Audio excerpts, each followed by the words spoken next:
Today we start a video traveling to Australia, Adelaide to be more precise, because in a few hours William will turn 14. Who is William? He's a Juventino of the world. Happy birthday, my friend. I wish you all the best. Why am I speaking about William? Why am I starting with birthday wishes? Because yesterday I received a really kind message, a beautiful message from Silvana, who's the mom of William, that wrote, Beppe, William is a loyal Juve fan, and we hear you at least twice a day. In the morning before school and in the evening. He really leans a lot on your knowledge. He will be 14 on March 15. So I repeat, happy birthday, William. And I'm extremely touched by the message of Silvana. For what reason? Because that's what it's all about. Juventini of the world, from wherever in the world where you are, really thank you for your patience, thank you for your time.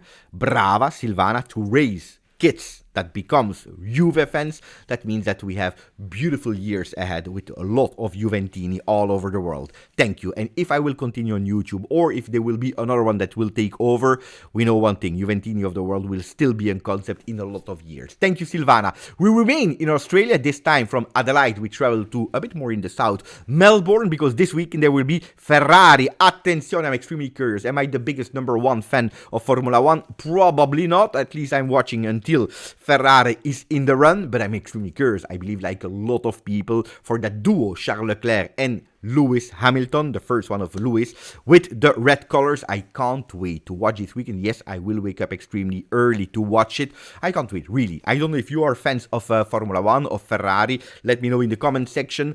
Ciao Juventini of the world. My name is Giuseppe. Welcome back on the channel. Now we start. First of all, asking you a maximum of like, and don't forget to subscribe. 40,000 is the first objective of the channel. Can we go it really fast? Can we do it all together? You know it, wherever you are in the world, share the channel with your family and friends. It costs you zero, and it's helping me, it's helping us a lot. We start with the Juve topics. Hancko, attenzione, Fabrizio Romano and Matteo Moretto. I was thinking that they would go with Italian videos once a week. Well, they decided to accelerate with once day. Well, yesterday they spoke again about what? Of course, about Juve. You know, it's a trendy topic. When you speak about Juve, you are attracting the million of Juventini in the world. Well, they were speaking about Hancko, and they are telling us the deal, the interest in David Hancko, player from Feyenoord, is starting to be a bit more cold, is slowing down. And I know the first reaction of a lot of Juventini will be, we know why. Because Juventus wants to go all in for Renato Veiga. They changed their mind. Renato was able to convince them. That will be the player that will play next to Bremer already next season. We can't wait. David Hancko, yes, was an objective. We are following him since 1 year, but luckily, we're able to find another player. And Juventus, if they slow down on David, it means that we go for Renato Veiga. Especially if yesterday we didn't speak about it, but in Tuttosport they were telling us that Renato Veiga is sprinting to convince Juve because he would love to stay here. Well, I can tell you that there is another interpretation, and we need to pay attention. First of all, we know it's Chelsea that will decide, not the player, not Juventus, but Chelsea. But on the other side, when I tell you that we really must pay attention to that second interpretation, is David Hancko slowing down to Juve could not only be because Renato Veiga wants to stay, but because maybe David Hancko is thinking about his own future and he wants to play Champions League. At the moment, as we speak, we are not sure to be in Champions League. What does that mean for Juve? I told you, and for us Juventini, don't support against the club. Don't pray, don't wish that we don't qualify to Champions League. Regardless if you like Thiago Motta, if you don't like Thiago Motta, if you want him to stay or you want him gone as soon as possible, or in the middle of or at the end of the season, before the Club World Cup, after the Club World Cup, whatever your own interest is at the moment, please don't pray for Juve to be out of the Champions League, because being out of the Champions League, say goodbye to David Hancko, but also say goodbye to Renato Veiga, because that would be an extremely big problem. I tell you something that us fans are sometimes not understanding or not taking into consideration, is that when you're changing a coach, you need to pay, and you need to pay double for the coach that is here, but also for the next one, so that double thing already. 11 million missed for the qualification to the next round of Champions League. How much was it for not playing the final of Supercoppa and not winning it? Coppa Italia. If we miss Champions League, that's minimum 40 million that we will miss. thinking that we will compete in Europa League. So that's why I tell you minimum 40. If you're out of all the competition, you never know how the last 10 games will go. Well, we miss 100 million minimum. So pay attention to all that. What does it cost to stop with Thiago Motta? Is a contract 3.5 million euro net. If you are counting the 2 years of contract, that's 7 million. Gross translated is 14. You take the staff, you take this. We are there up more than 15 million euros just to stop anticipating the stop of the break of contract with Thiago Motta, which is huge. I can guarantee you it's huge, because on top of that you need to go with money. Money on the table for a new coach. So what are we speaking about? If you go with a low-level coach, you can even maybe find a deal for 3.5. If you go for a Conte, if you go for crazy dreams, Jurgen Klopp, if you go for these coaches, we are speaking about much more salary.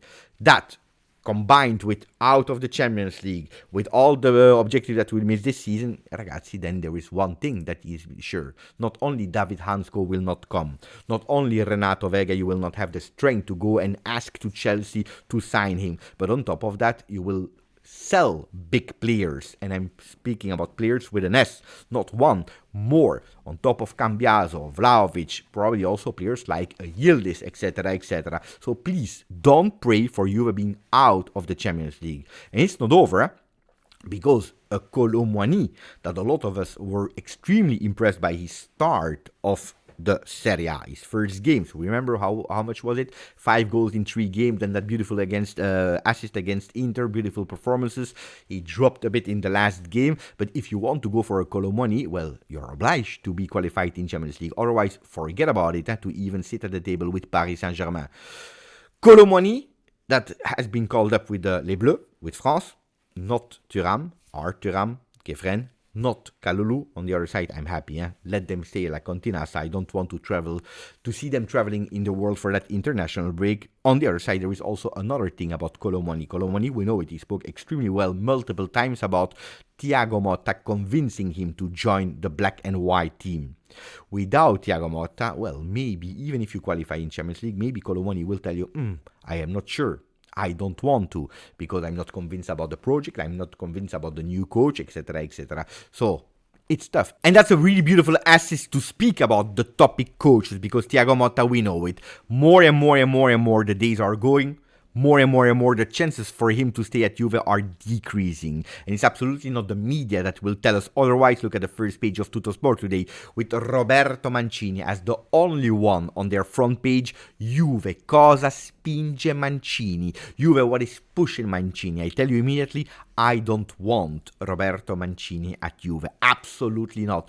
He's one that is really at the bottom of my wish list. But of course, speaking on the channel, speaking on YouTube, speaking to the Juventini, it's not only my opinion that is worth. So I try to share what are the positives of Mancini explained by Tuttosport. They go with one thing. First of all, he's a coach that is totally free today. He's not under contract. Things are going wrong against Fiorentina, Roma, Genoa, the next game of Juve. He could be immediately the day after in La Continassa, and that's one of the big points for Roberto Mancini. The other things, experience, or Tuttosport telling us, flexibility in the fact that it's not a rigid coach that goes with one way of playing. It's not a coach that is really fixed with, I play only with experienced players, only with youth players, I go with only... No, it's a coach that knows that he wants to look for a mix between youth, between experienced player, between way of playing. He can play in different way of playing, 4-3-3, 3-5-2, whatever. It's not that much a problem for him. Lectures, so he can really understand, read the game, and he showed in a lot of times in his career, because he has a winning career with Galatasaray, with Manchester City, with Inter, with La Nazionale, that he's a coach that can have these winning changes during the game. So it's a coach that, if you're looking at all the positives, will tick all the boxes. Why do I not want Roberto Mancini? For a lot of reasons. And when it will be a name that will be even more and more and more on top of that list, I will probably tell you. But one of the big things is that if you go for a Roberto Mancini, you are waving the white flag. You're already saying, ciao, it's over. What we believe in, what we started 1 year ago, and I'm not going with the name of Thiago Motta, but I'm speaking about the idea of Juve. You are again extremely fast giving up. It's not a fino alla fine mentality of Juve. It means that you don't even believe yourself in what you are doing, and that would pain me a lot. We already did with Sarri, going to another project, totally stopping with it. A few years later, we start again. That means there is that intention of changing, of going towards that global European football.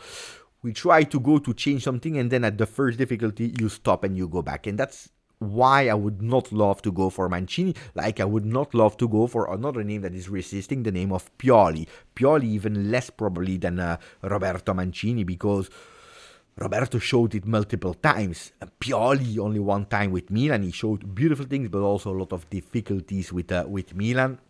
Why is Pioli in that list? Because we know it, I know Serie A, because it's a name that is reassuring probably people with some experience, etc., etc. It's also a name that I would not love to come. And don't tell me, Beppe, Stefano Pioli is linked to Juve because of you, because I started my year in Riyadh. The second game that I watched was Juve-Milan in Riyadh, where we lost. Who was there? 2 rows in front of me watching the game, Stefano Pioli, that said hello to the camera, and then when off camera, I even went and shook his hand. Well, it's not me. I didn't start a negotiation. I didn't ask him to join Juve. If only I knew, probably I would tell him, Stefano, continue with Al Nassr or go to another club, but don't go to Juve. Anyway, it's not my fault, so don't blame me, people. There are still other names that are there on the list, Gasperini and Antonio Conte, but at the moment, the 3 names that I just mentioned, Pioli, Gasperini, and Antonio Conte, they are with respective contract, with respective club, which means that you would go for a caretaker in the meanwhile. Corriere dello Sport, and that's where we are speaking about individualities. Well, Nico Gonzalez, we know, will play as a next player against Fiorentina this weekend. Didn't go well for Koopmeiners against Atalanta. So Atalanta, we know, with a 4-0 against us. Hopefully we will not see the same result, 4-0 from Fiorentina against Juve, because Nico Gonzalez is there back. Would be a huge, big problem to lose that way. Again, I don't know how I will explain that on the channel. Anyway, let's not speak about nightmares now, but it's true that it's a case. Nico Gonzalez is a case, is a problem. He didn't perform this season like Douglas Luiz. Did I give up on Douglas Luiz? Yes, I already gave up. I think that Juve gave up on him already. I think that also Douglas Luiz already gave up on Juve. It's a pity. Mea culpa. I really put my face on it, my word on it. I really thought that it would work. It didn't. On the other side, there is another name that is really flopping at Juve, and it is the name of Teun Koopmeiners. Probably the name that saddens me the most, that he's flopping, really, seriously. It was a AAA objective from Juve, not from Beppe, so don't blame me. Did I push for Koop? Yeah, of course I pushed for Koop. I said it not at all cost, because it's a lot of money to Atalanta, because it doesn't show your strength. On the other side, you put yourself that much in trouble that you were obliged to go for Koopmeiners at a certain moment. There were no alternative. That was the one that you sold us, so you were obliged. If you didn't bring Koopmeiners, it was a huge, big media problem. So Koopmeiners arrived at Juve, didn't perform, but on the other side, we have an explanation. From who? From Per Koopmeiners, that is a brother. First of all, I tell you, I really hate when family members are speaking. Just shut up. With all the respect, Per, with all the respect for your brother Teun, just shut up. Don't speak. Don't put your nose in our shit, to say it like that. I'm sorry for the kids that are watching. No, because you know it, and they start with the good intentions, but then of course you're a family member, you want to defend your brother, and you start saying things that are absolutely not appreciated. Well, look, if I stop at the first big title from Gianluca Di Marzo that made the interview, I can even accept it. Per Koopmeiners says about his brother, my brother Teun will soon be at the levels of Atalanta. Okay, grande, stop. Now stop. No, he continues. His future, he's really in love with Juve, and I can confirm that. I told you, I made an interview with him in October, and you could see the eyes are not lying. The love, the pride that he had of being at Juve, I can guarantee you that it's a player that said it also publicly multiple times, that is really honored to be at Juve.